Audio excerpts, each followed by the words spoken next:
Hi YouTube and happy Tuesday. It is a beautifully warm Tuesday afternoon here in North Potomac, Maryland. It's about 80 degrees Fahrenheit here at 6 p.m., which means it's probably one of the warmest evenings we've had so far this year. As you can see, the azaleas have bloomed, as I shared in the last video, and we're a bit past peak bloom. I'm here today to share with you my 250-mile riding update on my 1981 Panasonic Sport 1000 road bike. It's a 21-inch frame and is made out of super plain, super pedestrian, reliable, strong 1020 steel. It's quite a hefty frame and probably is the heaviest road bike I have, but that didn't stop me from doing my 10th metric century on it this past Sunday, and indeed my 4th longest ride. I rode from Gaithersburg, from North Potomac and Gaithersburg, where I am now, out to Laurel, Maryland in Prince George's County by way of Brookeville. I went to Brighton Dam in Brookeville. For some reference, that's just north of Olney, to see none other than azalea blooms. I'll have to post a link to the pictures or just the information on Brighton Dam in particular, but I went there because it has many more colors of azaleas than I have here at home.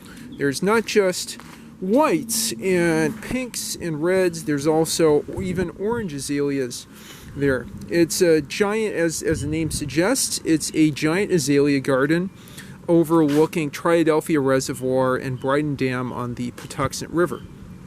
I was really impressed with how well this bike held up for the journey. It does have a rear flat tire right now. I don't think due to a spike or anything, just based on looking, I think the rim tape on this finally ripped and I'll have to replace it, but it held up fine over those 66.2 miles.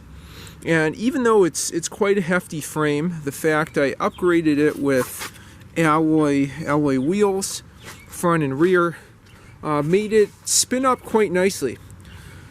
I think really the chrome steel wheels are what give entry-level road bikes from the 60s, 70s, and 80s not such a good name. Indeed, if it rains, those things won't stop on you. But that said, for a straight gauge, literal gas pipe, high tensile steel frame, this thing felt amazing and rode amazing. I averaged a little over 15 miles an hour over the trip. I stopped for Gatorade and food in a few places, but this bike had no problem traversing Montgomery County, Howard County, and Prince George's County in a giant 66-mile loop. It did feel a little bit sluggish on hills, but I think a lot of that's power transfer.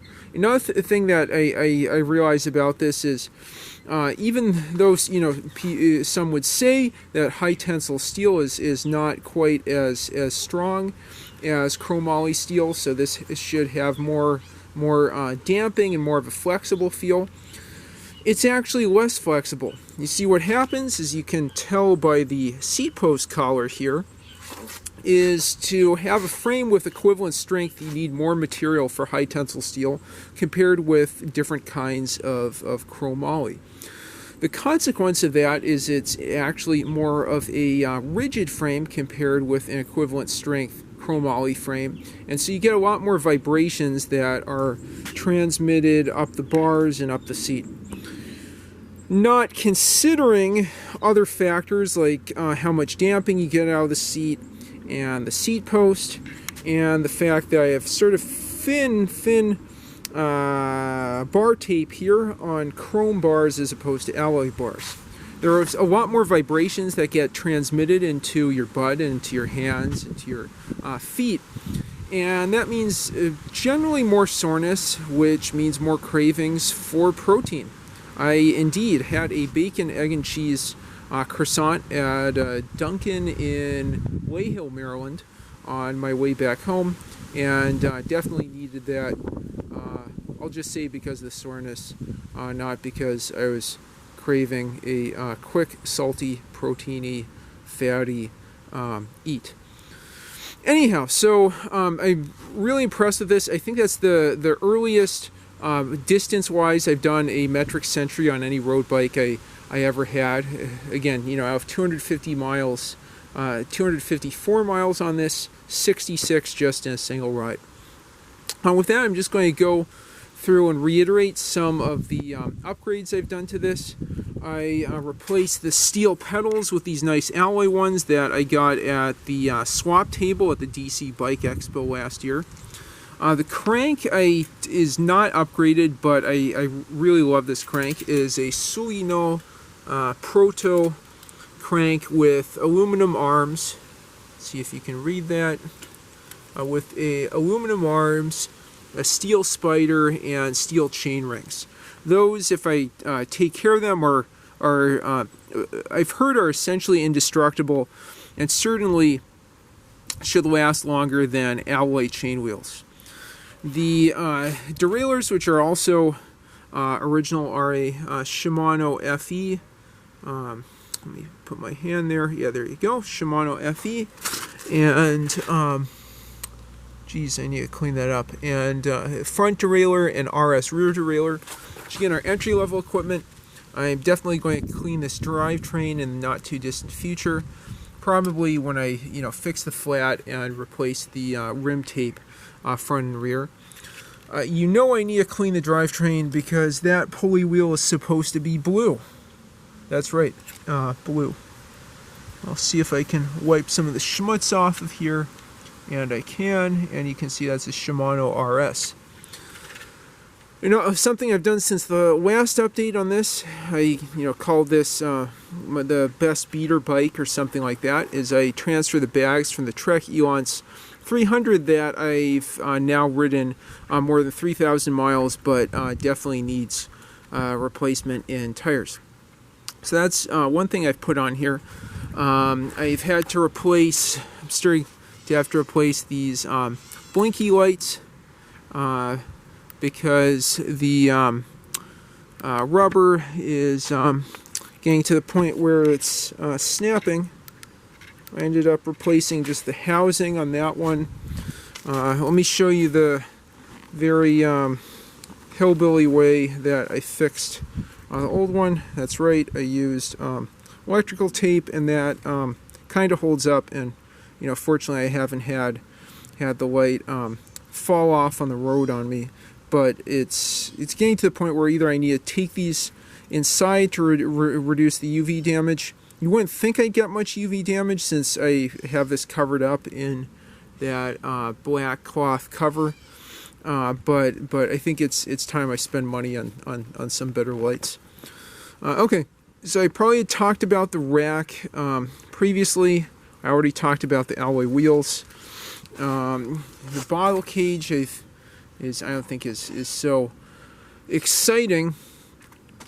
The stem shifters are original, and I really love these things. They're not ratcheting, they're not indexed, but they feel so good. They have great travel and everything. I've rearranged the different accessories here to have the GPS mount on the stem here, and the bell on the left, the light on the right there. I did have to tighten up this right red dot Diacomp brake lever, just since it got a little loose on me and was tilted at an angle relative to the hooks. I'm planning on replacing rim tape, both front and rear. I'm just thinking if there's anything else. Oh, I forgot to talk about the seat post. So I talked about in my prior video. I'll reiterate that I got a Cowboy Uno Micro Adjust seat post. I forget if this is 25.4 or 25.6. It's nice and long, and it's giving me, more than a fist width, just enough distance from the seat post collar all the way up to the seat. Okay, yeah, I'm thinking of anything else exciting. The fenders have done a great job not letting a lot of crap get in the drivetrain or on my pants. And just overall, I love this bike. It's amazing how well Panasonic fabricated its entry-level bikes. No wonder Schwinn sourced its World Sport, its Latours, and a lot of other models from Panasonic in the 80s. It does have that rigidity, but it rides so nicely. As a heavier bike, it really carries its momentum on flats and going down hills, and even going up hills. It takes a bit more work, but I found this bike fits great. I remember the last thing I just want to talk about is I love these wider, flared out randonneuring bars. These rando bars. I really like that extra. I don't know. Give is probably not the right word. Extra width. And flaring out that these have compared with typical drop bars. That's super comfy.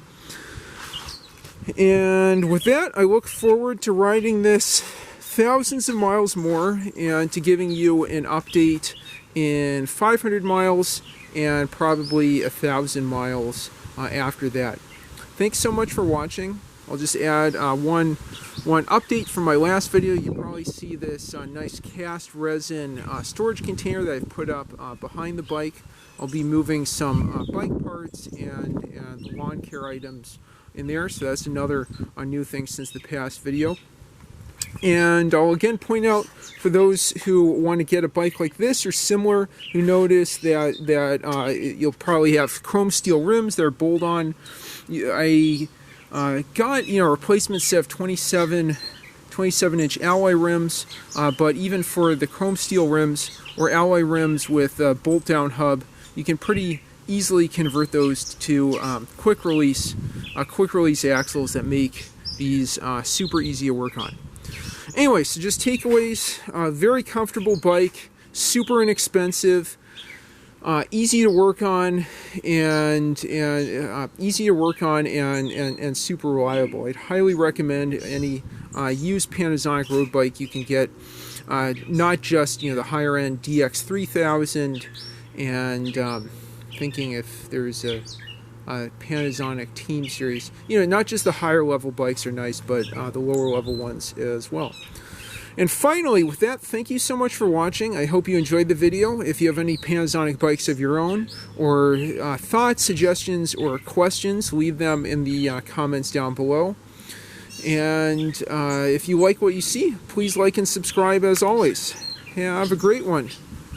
Enjoy the chirping birds here in suburban Maryland. Have a great one.